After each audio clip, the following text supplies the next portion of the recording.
আসসালামু আলাইকুম ভিউয়ার্স। বাংলাদেশের সর্বশেষ আপডেট সংবাদে আপনাদের স্বাগত। জানিয়ে দিব হাতে থাকা সর্বশেষ আপডেট বাংলা সংবাদ। প্রথমেই সংবাদ শিরোনাম। ঢাকা থেকে আগরতলা পর্যন্ত লং মার্চ করবে বিএনপির ৩ সংগঠন। এরপর জানিয়ে দিব দুদক ও বিচার বিভাগ শেখ হাসিনার দাসে পরিণত হয়েছিল বলেছেন আসিফ নজরুল।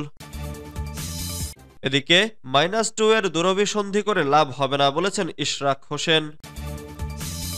এরপর জানিয়ে দিব আত্মনির্ভরশীল দেশ গড়তে দৃঢ়প্রত্যয়ী জামাত বলেছেন সেলিম উদ্দিন। আরও জানিয়ে দিব প্রধান উপদেষ্টার সঙ্গে ইউর ২৭ রাষ্ট্রদূতের বৈঠক আজ। সর্বশেষ জানিয়ে দিব শীতের দাপটে কাবু দিনাজপুরের মানুষ। এতক্ষণ শুনছিলেন সংবাদ শিরোনাম, এবারে বিস্তারিত। তবে অনুরোধ থাকবে ভিডিওটিতে একটি লাইক করবেন এবং কমেন্ট করে জানিয়ে দিবেন কোন জেলা থেকে আপনি আমাদের এই ভিডিওটি দেখছেন। ঢাকা থেকে আগরতলা পর্যন্ত লং মার্চ করবে বিএনপির ৩ সংগঠন। বাংলাদেশের দূতাবাসে হামলা, পতাকা অবমাননা, ভারতের মিডিয়ায় বাংলাদেশের বিরুদ্ধে চলমান তথ্য সন্ত্রাস এবং বাংলাদেশের অভ্যন্তরীণ বিষয়ে অযাচিত হস্তক্ষেপ থেকে বিরত থাকার দাবিতে লং মার্চ করবে বিএনপির ৩ সংগঠন। আগামী ১১ ডিসেম্বর নয়াপল্টনে বিএনপির কেন্দ্রীয় কার্যালয়ের সামনে থেকে সকাল ৮টায় এই লং মার্চ শুরু করবে ছাত্রদল, যুবদল ও স্বেচ্ছাসেবক দল। সোমবার ৯ ডিসেম্বর নয়াপল্টনে বিএনপির কেন্দ্রীয় কার্যালয়ে সংগঠনগুলোর পক্ষ থেকে এক সংবাদ সম্মেলনে বিষয়টি জানানো হয়। বাংলাদেশের সর্বস্তরের ছাত্র, যুবক এবং স্বেচ্ছাসেবী জনতাকে এই লং মার্চে অংশগ্রহণের আহ্বান জানানো হয়েছে। দুদক ও বিচার বিভাগ শেখ হাসিনার দাসে পরিণত হয়েছিল বলেছেন আসিফ নজরুল। অন্তর্বর্তী সরকারের আইন ও সংসদ বিষয়ক উপদেষ্টা অধ্যাপক ডক্টর আসিফ নজরুল বলেছেন, শেখ হাসিনার সময়ে দুদক তার দাসে পরিণত হয়েছিল, বিচার বিভাগও দাসে পরিণত হয়েছিল। সোমবার ৯ ডিসেম্বর সকালে রাজধানীর কাকরাইলে আন্তর্জাতিক দুর্নীতি বিরোধী দিবস ২০২৪ উপলক্ষে আয়োজিত এক অনুষ্ঠানে তিনি এসব কথা বলেন। এতে সভাপতিত্ব করেন দুদক সচিব খোরশেদা ইয়াসমিন। বিশেষ অতিথি ছিলেন ট্রান্সপারেন্সি ইন্টারন্যাশনাল বাংলাদেশের নির্বাহী পরিচালক ও দুদক সংস্কার কমিশনের প্রধান ডক্টর ইফতেখারুজ্জামান। গত ১৫ বছরে সরকারি বেসরকারি দুর্নীতির ফিরিস্তি তুলে ধরে আসিফ নজরুল বলেন, দুদক ছিল, উচ্চ আদালত ছিল, কিন্তু বিচার হয়নি। কিন্তু বিচার হয়েছে খালেদা জিয়ার। বিচার না হওয়ায় দুর্নীতি সমাজে প্রতিষ্ঠা পেয়েছে।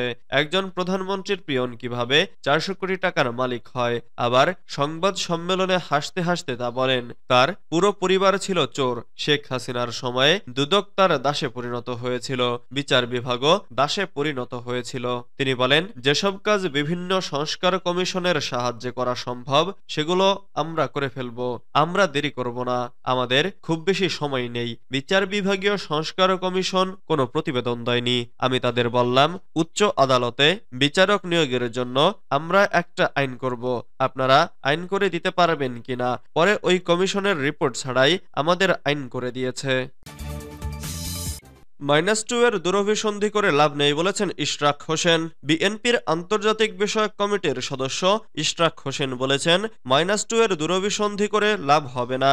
বাংলাদেশের সচেতন জনতা এমন অগণতান্ত্রিক প্রক্রিয়ায় আর কাউকেই যেতে দেবে না। তিনি বলেন, জুলাই আগস্টের গণহত্যার প্রধান নির্দেশদাতা শেখ হাসিনা কিভাবে, কার সহায়তায় দেশ থেকে পালিয়ে গেলেন সেই প্রশ্ন আমাদের তুলতে হবে। বর্তমান অন্তর্বর্তী সরকারের মূল দায়িত্ব দুটি: গণহত্যাকারীদের বিচার নিশ্চিত করা ও নির্বাচিত সরকারের হাতে ক্ষমতা হস্তান্তর করা। গতকাল বাংলাদেশ প্রতিদিনকে দেওয়া এক বিশেষ সাক্ষাৎকারে তিনি এসব কথা বলেন। আত্মনির্ভরশীল দেশ গড়তে দৃঢ়প্রত্যয়ী জামাত বলেছেন সেলিম উদ্দিন। বাংলাদেশ জামাতে ইসলামীর কেন্দ্রীয় নির্বাহী পরিষদ সদস্য ও ঢাকা মহানগর উত্তরের আমির মোহাম্মদ সেলিম উদ্দিন বলেছেন, আল্লাহর আইন ও সৎলোকের শাসন প্রতিষ্ঠার মাধ্যমে দেশকে কল্যাণ রাষ্ট্রে পরিণত করতে এক দফার আন্দোলন সংগ্রাম চালিয়ে যাচ্ছে জামাত। সোমবার ৯ ডিসেম্বর রাজধানীর উত্তরখানের স্থানীয় জামাত আয়োজিত শীতবস্ত্র বিতরণ, মেডিকেল ক্যাম্প, গণসংযোগ এবং সুধী সমাবেশে সমাবেশে প্রধান অতিথির বক্তব্যে এসব কথা বলেন তিনি। থানা আমির মোহাম্মদ ইসরাইল হোসেনের সভাপতিত্বে সমাবেশে বিশেষ অতিথির বক্তব্য রাখেন কেন্দ্রীয় মজলিসে শুরা সদস্য ও উত্তরা পূর্ব জোনের পরিচালক মোহাম্মদ জালাল উদ্দিন। উপস্থিত ছিলেন থানা কর্মপরিষদ সদস্য শামসুল কবির, তাজুল ইসলাম, আব্দুল আউয়াল, রফিকুল ইসলাম, নাজিমুদ্দিন, আব্দুল হাকিম সহ আরো অনেকে। সেলিমুদ্দিন বলেন, মানুষের তৈরি আইন কখনোই মানুষের জন্য কল্যাণকর নয়। তাই জামাত আল্লাহর আইন ও সৎলোকের শাসন প্রতিষ্ঠার মাধ্যমে দেশকে কল্যাণ রাষ্ট্রে পরিণত করতে একদফার আন্দোলন সংগ্রাম চালিয়ে যাচ্ছে। প্রধান উপদেষ্টার সঙ্গে ইউর ২৭ রাষ্ট্রদূতের বৈঠক আজ।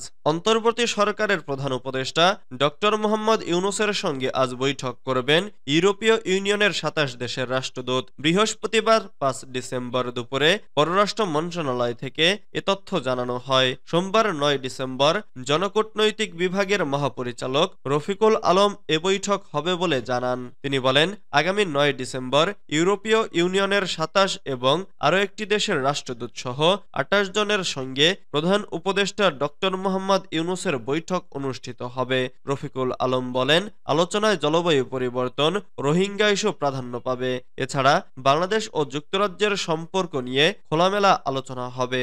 জনকূটনৈতিক বিভাগের মহাপরিচালক বলেন, ভারতের ভিসা না পাওয়ায় ইউরোপের কয়েকটি দেশ ফিনল্যান্ড, রোমানিয়ার মতো দেশে সশরীরে উপস্থিত না হয়ে বিকল্প পথে ভিসা দেওয়া যায় কিনা সে বিষয়ে অনুরোধ জানানো হয়েছিল, কিন্তু নিজস্ব নীতির কারণে ইউরোপের বিভিন্ন দেশে ভিসা পাওয়ার জন্য সশরীরে নয়াদিল্লি যাওয়ার বিকল্পে রাজি হয়নি।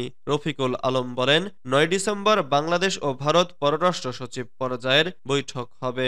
দিল্লিতে অবস্থান করে শেখ হাসিনা যেন উস্কানিমূলক বক্তব্য দেওয়া থেকে বিরত থাকে, ভারতে এ বিষয়টি নিশ্চিতে আহ্বান জানালেও এর কোনো উত্তর দেয়নি দেশটি। শীতের দাপটে কাবু দিনাজপুরের মানুষ। উত্তরের জেলা দিনাজপুরে টানা কয়েকদিন ধরে কমছে রাতের তাপমাত্রা। কয়েকদিন ধরে রাতের শুরু থেকে সকাল পর্যন্ত কুয়াশা পড়েছে। কুয়াশার কারণে সন্ধ্যার পর থেকে বেশ ঠান্ডা অনুভূত হয়। সোমবার ৯ ডিসেম্বর সকাল ৯টায় ১৩.২ ডিগ্রি সেলসিয়াস তাপমাত্রা রেকর্ড করেছে দিনাজপুর আবহাওয়া অফিস। এর আগে রোববার এ জেলায় দেশের তাপমাত্রা ছিল ১৩.৫ ডিগ্রি সেলসিয়াস। বিভিন্ন এলাকা ঘুরে দেখা যায় কয়েকদিনের তুলনায় ঘন কুয়াশা, সেই সঙ্গে বেড়েছে শীতের দাপট। এতে বিপাকে পড়েছে খেটে খাওয়া মানুষ। এদিকে দুপুরে একটু গরম ও রাতে তীব্র শীতের কারণে বেড়েছে ঠান্ডাজনিত বিভিন্ন রোগব্যাধি। খানসামা উপজেলা স্বাস্থ্য কমপ্লেক্স সহ জেলার বিভিন্ন হাসপাতালে শিশু ও বয়স্করা সর্দি, কাশি, নিউমোনিয়া ও ডায়রিয়ায় আক্রান্ত হয়ে চিকিৎসা নিচ্ছেন। দিনাজপুরের আবহাওয়া অফিসের অফিসার ইনচার্জ মোহাম্মদ তোফাজ্জল হোসেন কালবেলাকে বলেন, জেলায় বেশি শীত পড়ে গেছে, রাত থেকে কুয়াশা দেখা যাচ্ছে। গত কয়েকদিন থেকে বেশ ঠান্ডা পড়েছে। রোববার সকাল ৯টায় তাপমাত্রা রেকর্ড করা হয়েছে ১৩.২ ডিগ্রি সেলসিয়াস। বাতাসের আর্দ্রতা ছিল ৯৩% এবং বাতাসের গড় গতিবেগ ছিল ঘন্টায় ১ কিলোমিটার।